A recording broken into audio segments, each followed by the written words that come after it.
네. 네. 네. 부스럭 스터디 오늘 첫 번째 주제는 작년에 나왔던 고령자고용법상의 연령 차별로 정년 유지형 임금 피크제가 이제 강형 규정에 위반해서 무효다라는 취지의 대법원 판결을 좀 보도록 하겠습니다. 이 자료는 제가 이제 아직 완성된 자료는 아니고요. 제가 그 연구 용역을 하나 좀 판례 평석을 연구 용역 진행하고 있는데 그거를 오늘 다 완성을 못하고 그게 약간 기초 자료처럼 돼 있습니다. 그래서 제 견해도 사실 좀 없기는 한데 좀 같이 논의하면서 뭐 말씀해 주셨으면 좋겠고요. 임금 피크제가 이제 여러 가지 쟁점이 사실 있거든요. 취업규칙 불이익 변경도 있고 크게 나누면 그것도 있고 그런데 이제 그 쟁점보다는 이 판결은 이제 아까 말씀드린 고령자 고용법상의 연령 차별로 인해서 이제 무효냐 아니냐. 그래서 이제 지금 많은 판결들이 또 나오고 있고 이 판결로 인해서 또 정년 유지형, 정년 연장형과 정년 유지형 이렇게 크게 보면 임금 피크제 제도를 두 개 나눌 수 있는데 정년 유지형의 경우에 이제 무효다 이런 거고 이 사건은 또 정년 연장형도 적용될 수 있는 판례 기준을 대법원이 제시했다 이렇게 좀 평가가 되고 있습니다. 그래서 그런 쟁점을 위주로 좀 보도록 하겠습니다. 그래서 보통 임금 피크제 사건 저도 이제 진행하고 있는 거를 뒤에 한 네 개 사건, 5개 사건 그걸 넣어놓긴 했는데 쟁점을. 근데 이 사건 그 사건들을 보면 다 이제 좀 집단 소송이거든요. 적어도 한 3-4분이 모여가지고 하시는데 요거는 보니까는 원고 한 분이시더라고요. 상고를 하신 게 한 분이신 건지 모르겠는데 일단 대법원 사건은 이제 피고는 이제 한국전자기술연구원이고요. 그래서 이제 여기는 임금 피크제를 성과 연급제라는 그런 이제 표현으로 이제 했습니다. 그래서 이제 거기서 이제 좀 감액이 됐기 때문에 그거에 대해서 이제 청구하는 사건이고요. 이 사건은 정년 61세로 이제 동일하게 유지했습니다. 그래서 정년 유지형이라고 이제 주로 부르겠습니다. 55세 이상의 근로자들의 임금을 감액하는 내용으로 그렇게 이제 했던 사건이고요. 그래서 이 사건의 사안의 기호 사실관계 밑에 부분 보면 성과연급제 적용으로 감액된 원고 55년생이셨는데 월 급여 액수를 살펴보면 성과평가가 최고 등급일 때 그때는 약 90만원, 93만원, 최저 등급일 때는 또 283만원 정도가 감액되기도 하고 그랬습니다. 그리고 뒷부분은 이거는 확인 이따 보셔도 되고. 그래서 당사 주장은 넘어가겠고요. 주요 쟁점은 이제 그래서 이 대법원 판결의 주요 쟁점은 저 판결문도 제가 올려놓긴 했는데 이걸로 일단 간단하게 보겠습니다. 고령자고용법 4조의 4 1항 요게 강행 규정이냐, 그리고 만약 강행 규정이라면 이 조항에 위반되는 것을 우리가 구체적으로 어떻게 판단할 거냐, 차별인지 아닌지. 그러면 그 차별이라는 건 합리적 이유가 없다, 자의적이다, 아니다, 이제 이걸 보고 판단하는데요. 그 기준을 이제 보고 이 사안의 경우에 그러면 그 기준에 이렇게 맞춰서 볼 때 성과연급제가 이제 위반이 되는 것이냐, 이게 이제 크게 보면 3가지 쟁점으로 나눌 수 있습니다. 1심에서 원고 일부 승소했고 2심에서 원고 일부 승소했는데 그래서 이제 원고의 주장이 또 받아들여져서 피고가 상고한 게 기각이 됐습니다. 그래서 판결 유지 쟁점 1에 대해서 보면 안녕하세요. 고령자고용법상의 조항은 강행 규정이다. 그래서 연령을 이유로 차별하면 안 된다. 연령을 이유로 차별을 금지하는 고령자고용법상의 4조의 4 1항은 강행 규정이다 이렇게 판단했고요. 그리고 쟁점 2, 3페이지에 보시면 그러면 그 차별을 했다 아니냐를 어떻게 판단할 거냐. 우리는 이 차별을 상대적 차별로 보니까 합리적인 이유가 있는 차별은 괜찮은 거죠. 적법한 차별이니까. 그럼 합리적인 이유가 없는 차별은 대체 무엇이냐? 이거를 밑줄 부분에 보면 첫 번째, 이 임금 피크제 제도 도입 목적의 타당성, 목적의 정당성, 그리고 이제 대상 근로자들이 있는 불이익의 정도. 그 불이익은 입었는데 임금 삭감 대신해서 그러면 대상 조치, 대신하는 대안으로서 얼마나 근로자들한테 혜택을 줬냐? 이 대상 조치가 있냐? 그리고 그 대상 조치가 적정했냐 아니면 부족했냐. 그리고 임금 피크제로 감액된 재원이 실제 도입 목적이 주로 말했던 게 이제 청년들을 고용하겠다 했는데 그 청년 고용으로 실제 이어졌냐 이런 것들이 주된 기준으로 이제 되고 있습니다. 그래서 쟁점 3 보면 이 사안의 경우는 이제 그런 것들이 이제 제대로 되지 않았다. 그러니까 목적을 보면 이 대법원 사건의 경우는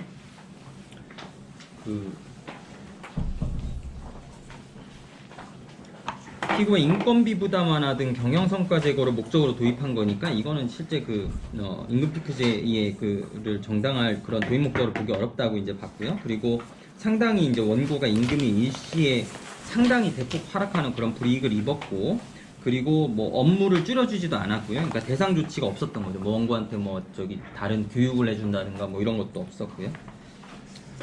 그리고 그래서 이제 원고에게 이제 업무가 이제 동일하고 뭐 이랬기 때문에 합리적인 이유가 없다. 그래서 이제 무효다 이렇게 좀 봤습니다. 그래서 그 분석 및 평가 부분을 보면 제 얘기는 없습니다. 제 얘기는 없고 다 인용만 있어요. 인용만 있으니까 여기선 이렇게 얘기했구나 이렇게 보시면 됩니다. 그래서 인용을 같이 보겠습니다. 첫 번째, 대법원은 보도자료 내면서 정년 유지형 임금 피크제 효력 판단 기준에 최초로 제시한 판결이다. 대법원 스스로 그렇게 보도자료를 낸 거예요. 여기 보면. 그래서 뭐 그렇게 이제 판단했고, 그럼 앞으로는 어떻게 될 것 같냐 그랬을 때 4페이지 상단에 대법원이 앞으로는 뭐 케이스 바이 케이스로 이 기준 갖고 보겠다. 이렇게 앞으로 그래 달라진다. 그래서 뭐 앞으로 정년 유지형 뭐 임금 피크제가 다 무효다 이렇게 말한 건 아니죠. 그 다음에 고용노동부가 또 이제 이게 문제가 되니까 그 작년에 6월 3일 날 또 Q&A, 뭐 F&A 뭐 이렇게 쫙 정리를 했습니다. 이 자료도 좋거든요. 그래가지고 한번 보시면 좋을 텐데, 뭐 이 대법원 얘기랑 이제 비슷한 얘기입니다. 그래서 대법원에서 밝혔듯이 정년 유지형 임금 피크제는 이제 뭐 항상 무효인 것은 아니다. 이제 이러면서 이렇게 답변을 한 자료를 또 냈습니다. 기타 전문가견에 그랬는데요. 제가 뭐 일단 당장 지금 찾은 거 그리고 한 3분 정도 견해를 좀 소개하면 이건 언론에 기고하신 거더라고요. 그래서 언론 기고문에 보면 이 변호사님은 향후 후속 판례에서 정년 유지형 임금 피크제에 대해서는 상당한 수준의 보전 조치 등이 존재하지 않는 한 단서를 달았지만 무효라고 판시할 가능성이 높다고 사료된다 이렇게 하셨어요. 그래서 저는 좀 약간 제가 물론 사건을 근로자 대리하고 있지만 이 말이 맞으면 좋겠죠. 저는 근로자 대리하고 있으니까. 근데 이렇게 무효라고 판시할 가능성이 높다고 이렇게 좀 볼 수 있을까? 그런 조금의 약간 이 정도로 쓰는 거, 변호사들이 이 정도로 기고하는 거는 좀 세 보이거든요. 이렇게 물론 앞에 이제 단서가 있긴 하지만 그래서 이제 그런 부분이고, 그리고 여기 이제 그 노무사님은 자료를 정리를 잘 해주셨습니다. 그래서 이 자료들 제가 좀 여러분들 참고되실 수 있는 거 넣었는데, 그 이론실무학회 원래노동 포럼에 있는 노무사님 자료니까 뭐 중요 부분만 제가 발췌했으니까 뭐 보시면 좋을 것 같아요. 그래서 5페이지에 보면 맨 위에 이 판례의 태도가 단정할 수 없다. 그래서 뭐 단정할 수 없다는 거는 맞는 것 같고요. 그래서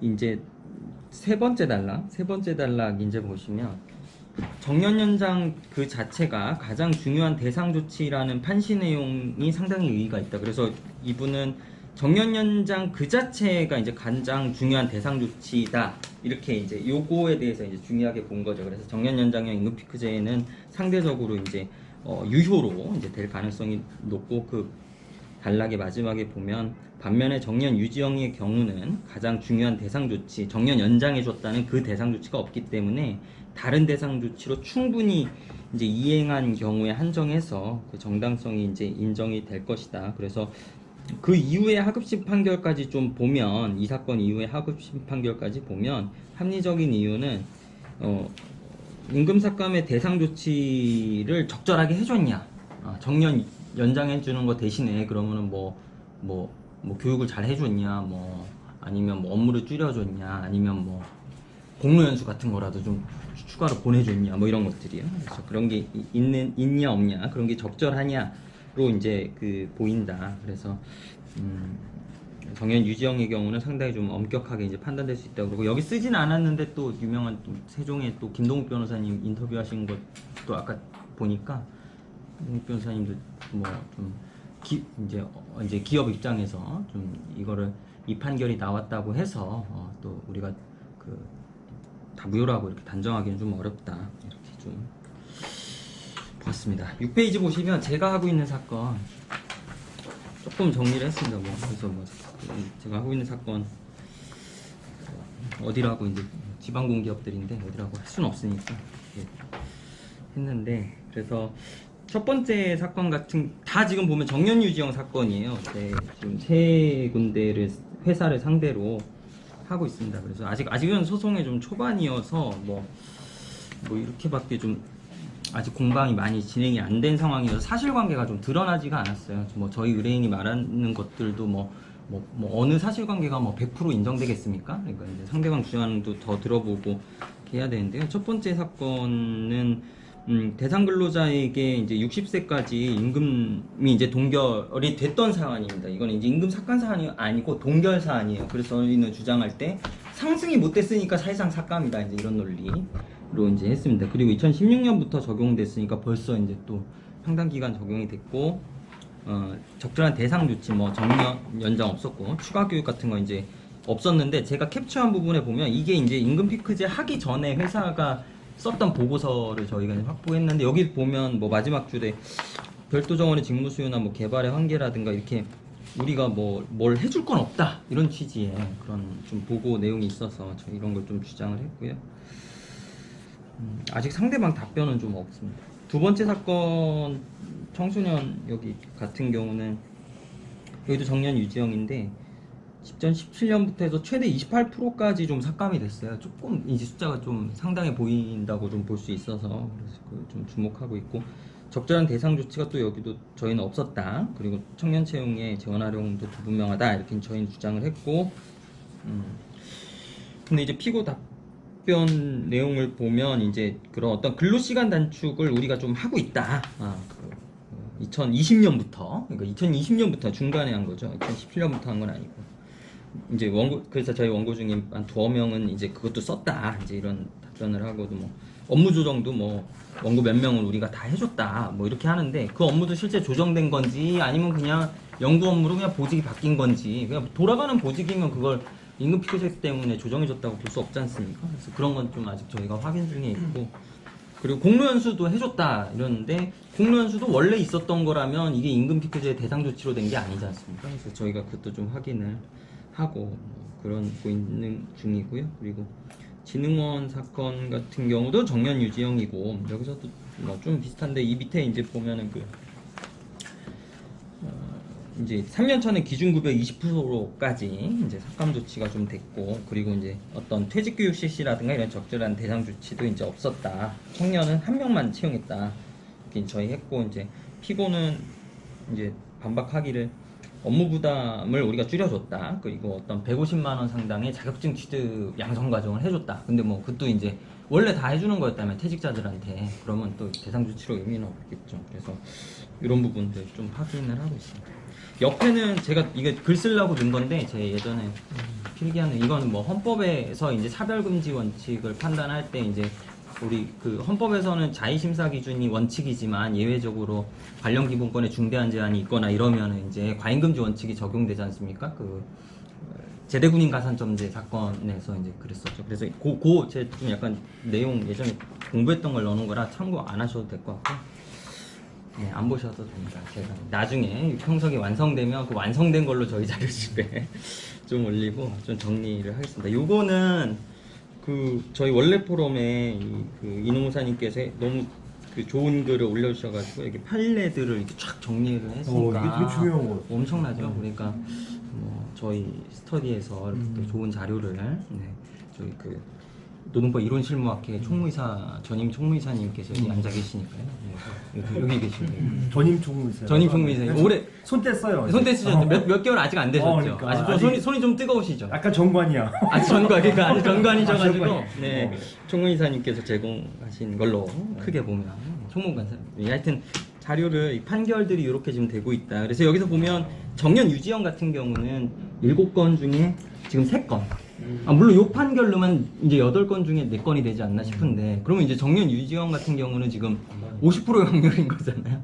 그냥 이 통계상으로만 본다면 단순하게. 그래서 정년 연장형은 지금 뭐 하나 빼고는 다 유효하다 이렇게 지금 나오고 있고, 그래서 이런 예, 참고로 한번 보시고 하면 될 것 같습니다. 네, 사장님. 뭐야 너무 긴 거. 빨리 하려고 했는데. 궁금한 게 있는데 네. 정년 연장은 웬만하면은 거의 다 유효하다고 판단 날 것 같은데 그렇죠. 여기서 무효로 나온 이유가 혹시 따로 아, 그거 모르겠어요. 저도 그거 판결문 보고 싶은데, 저도 이거 뭐 판결문 못 갖고 있어서. 이 서울 클럽이 네. 그때 저도 예전에 선생님이 주셨던 것 같은 내용 중에 그 분호 사건이 아마 여기 있었을 거예요. 부해 분호 사건이 서울 클럽에서 여기 노동조합이 있는 곳인 걸로 알고 있는데 그때도 아마 회사 쪽에서 부해가 졌던 걸로 기억하거든요. 분호는 기각되고 분호는 취하하고 중간에. 근데 그런 거 보면은 저도 입장될 만한 사유가 확인하고 싶어요. 부장님이 네. 무효가 될 게 뭐가 있을까? 여기가 약간 잘 못하는 것 같더라고요. 운영 자체를.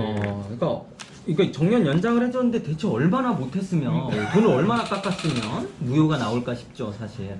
딴 거를 뭐 정년 연장을 해줬는데 돈을 진짜 얼마나 깎았을까. 저도 그래서 이 판결 구해가지고 저희 사건에 제출할 공유 좀 부탁드리겠습니다. 생각입니다. 네, 저기 찾아내면 공유하도록 하겠습니다.